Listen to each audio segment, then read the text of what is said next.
Thumbnail দেখে নিশ্চয়ই আন্দাজ করতে পেরে গেছো আজকের এই ভিডিওতে কি আলোচনা হতে চলেছে। তোমাদের মধ্যে বহুজন আছো যারা প্রচুর প্রচুর পড়াশোনা করো, সারা দিন প্রায় পড়াশোনা করছো, কিন্তু পরীক্ষা শেষে দেখা যায় যে আশানুরূপ ফল কিন্তু তুমি পাওনি। আবার এমন বহুজন আছে তোমারই পাশের বাড়ির কেউ একজন, সে হয়তো পড়ছে খুব কম কিন্তু তোমার থেকে অনেক বেটার রেজাল্ট করছে।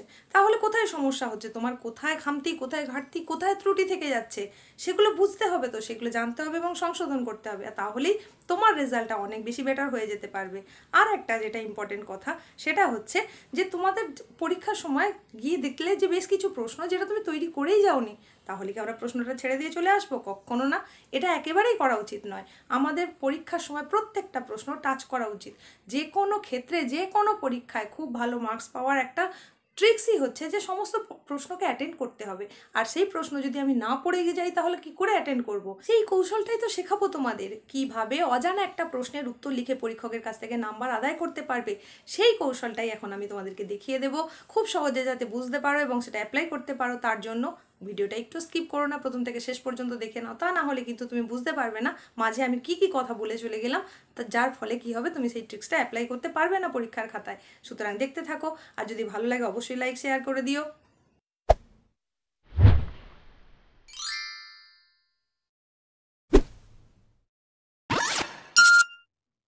তোমাদের মধ্যে অনেকেই আছো যারা প্রচুর প্রস্তুতি সত্ত্বেও পরীক্ষার সময় কিন্তু যথাযথভাবে লিখে আসতে পারো না, তার ফলে ফুল মার্কসটা পেতে পারো না।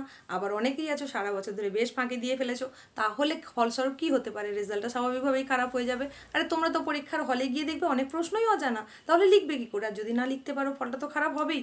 কিন্তু এই জায়গাটা থেকে বেরিয়ে আসতে হবে, অবশ্যই ভালো করে যাতে লিখতে পারো আর যথাযথভাবে যাতে মার্কসটা পেতে পারো। যারা যথেষ্ট পড়াশোনা করেছো তাদের মার্কসটা যাতে অনেক বেশি বেটার হয় তার জন্য।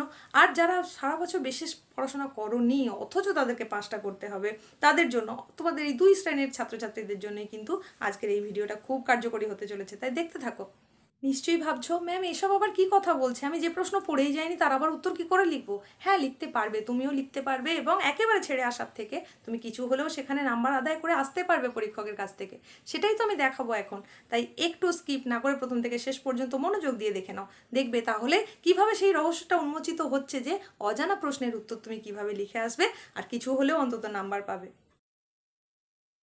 পরীক্ষার হলে প্রশ্নপত্র হাতে পেয়ে তুমি দেখলে যে কিছু প্রশ্ন এমন এসে গেছে যার জন্য যথেষ্ট প্রস্তুতি তোমার নেই, হয়তো ছুঁয়ে ছুঁয়ে যাওয়ার মতন একটা কিছু প্রস্তুতি আছে, বা হয়তো তুমি জানোই না, প্রশ্নগুলো তোমার কাছে একেবারেই অজানা। তাহলে তুমি কিন্তু ছেড়ে আসার কথা একেবারে ভাববে না, কারণ প্রশ্নটা যদি তুমি না টাচ করো, যদি ছেড়েই আসো, তাহলে তার জন্য বরাদ্দ নম্বরটা সম্পূর্ণ বাদ হয়ে গেল। তাহলে সেক্ষেত্রে কী হবে, তোমার কাছে একটা ভালো মার্কস পাওয়ার ক্ষেত্রে সেটা বাধা হয়ে দাঁড়াবে, অন্তরায় হয়ে যাবে। তাই সেটা আমরা কখনোই করব না, আমরা দাগ নম্বর ইউজ করব। ইউজ করে সেই প্রশ্নটাকে কিভাবে লিখবো সেটা তো এখন দেখে নাও। ধরে নাও প্রশ্নটা এসেছে জল দূষণ, তাহলে জল দূষণ কি তুমি জানো না? না, জানো না, তো তুমি প্রশ্নটা তো পড়েই যাওনি, তৈরিই করে যাওনি, তাহলে তুমি লিখবে কি করে? পারবে, লিখতে পারবে? একটু ভাবো। পরীক্ষার হলে শুধু শুধু চুপচাপ বসে না থেকে, পেনটা না ঠুকে না ভেঙে তুমি একটু ভাবতে থাকো না। টার্ম দিয়েছে তোমাকে জল দূষণ, জল দূষণ এই কথাটা তুমি যদি একটু বিশ্লেষণ করার চেষ্টা করো তাহলেই দেখো দূষণ মানে নিশ্চয়ই ভালো দিক নয়, খারাপ দিক। তাহলে খারাপ দিকটা কি? ধরো তোমাকে এক গ্লাস জল দেওয়া হলো, জলটাকে দেওয়ার সময় কিছু একটা পড়ে গেল, খেতে পারবে তুমি? না, খেতে পারবে না, কারণ জলটা ব্যবহারের অনুপযোগী হয়ে গেছে। তাহলে জল দূষণটাও তো সেই রকম, তুমি যে যে পারপাসে জলটাকে ব্যবহার করো না কেন, যদি সেটা ব্যবহারের উপযুক্ত না হয় তাহলে সেটাকে আমরা কি বলবো? জল দূষণ। তাহলে যখন সেটা আমাদের ব্যবহারের অনুপযোগী হয়ে পড়ে তখন সেটাকে আমরা বলে দিচ্ছি জল দূষণ। আর এই জল দূষণটা কী কী কারণে হতে পারে সেটাও তুমি ভেবে দেখো। দেখো তোমার বাড়ির আশপাশে নিশ্চয়ই পুকুর আছে, সেই পুকুরের চারপাশে কত নোংরা আছে, কত গাছপালা রয়েছে, সেইগুলো পচে গিয়ে জলের মধ্যে মিশে ব্যবহারের অনুপযোগী হয়ে যাচ্ছে। মা কাকিমারা যে যে উদ্দেশ্যে ব্যবহার করতেন সেই জলটাকে, সেই জলটা কিন্তু আর ব্যবহার করা যাচ্ছে না, কারণ ওনাদের মুখ থেকে শোনা যাচ্ছে যে জলটা তো পচে গেছে, তাহলে পুকুরটা ব্যবহার করবো কী করে? তাহলে পুকুরটা জল পচে যাচ্ছে, কী কী কারণে হলো, কেন নষ্ট হলো জলটা, সেটা তুমি জানো, তুমি দেখেছো শুনেছো, অথচ তুমি লেখার সময় লিখতে পারছো না। তাহলে একটু ভাবো না কেন হলো।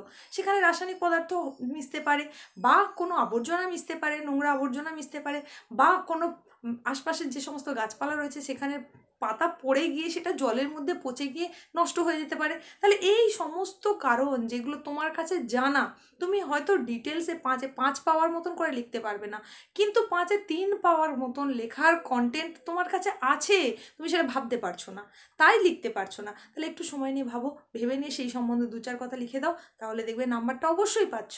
ধরো এসেছে তোমাদের প্রশ্ন ধান চাষের অনুকূল পরিবেশ বা গম চাষের অনুকূল পরিবেশ, তাহলে সেটাও তো তুমি তৈরি করে যাওনি, কি করে লিখবে? অজানা প্রশ্নগুলো ছেড়ে দিয়ে চলে আসবে, হতাশায় ভুগবে? না, তুমি লিখবে। তোমার কাছে এই টপিক্সটা একেবারেই অজানা এটা হতে পারে না, কারণ আমাদের কাছে কম বেশি ধারণা থাকে ধানের পরিবেশ সম্পর্কে, ধান চাষের পরিবেশ, গম চাষের পরিবেশ।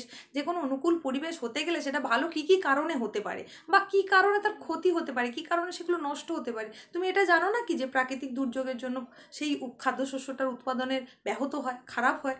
দাদু বাবা কাকাদের কাছ থেকে তোমরা নিশ্চয়ই শুনে থাকবে যে যখন চাষ হয় সেই সময় কী রকম আবহাওয়ার প্রয়োজন হয়, বা হয়তো তোমাদের মধ্যে এমন কেউ কেউ আছে যারা নিজেরাও মাঠে যাও, সেখানে চাষের কাজে তোমরা নিজেরাও যুক্ত থাকো, তাহলে তোমরা তো জানোই যে একেবারে যখন বীজ রোপণ করা হচ্ছে সেই সময় কীরকম কীরকম আবহাওয়ার দরকার হয়, আবার যখন কাটাই করা হয় তখন কীরকম। ধরো ধানটা পেকে গেছে, ধান যখন কাটাই করা হবে সেই সময় যদি দুর্যোগপূর্ণ আবহাওয়া থাকে, তাহলে কি সেটা ভালো হবে না? চাষের ক্ষতি হবে, সেখানে কি হবে, ধানটা নষ্ট হয়ে যাবে, জমিতেই ঝরে যাবে। তাহলে সেই কথাগুলোকেই তোমরা সামান্য কিছু গুছিয়ে গুছিয়ে যদি লিখতে পারো, ধরো উষ্ণতা কতটা দরকার তুমি জানো না, তুমি লিখে দাও যে মাঝারি উষ্ণতার প্রয়োজন, সেটাও জানো না, মাঝারি মানে কি লিখবো, কতটাকে মাঝারি বলে সেটাও দরকার নেই, তুমি এটাই লেখো না যে উপযুক্ত পরিমাণ উষ্ণতায় এই চাষের সহায়ক হয়ে থাকে।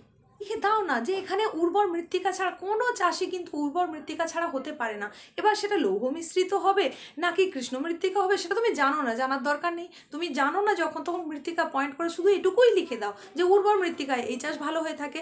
তুমি বৃষ্টিপাত জানো না, তুমি এটাই লিখে দাও উপযুক্ত পরিমাণ বৃষ্টিপাতের কারণে এই চাষটা ভালো পরিমাণে হতে পারে।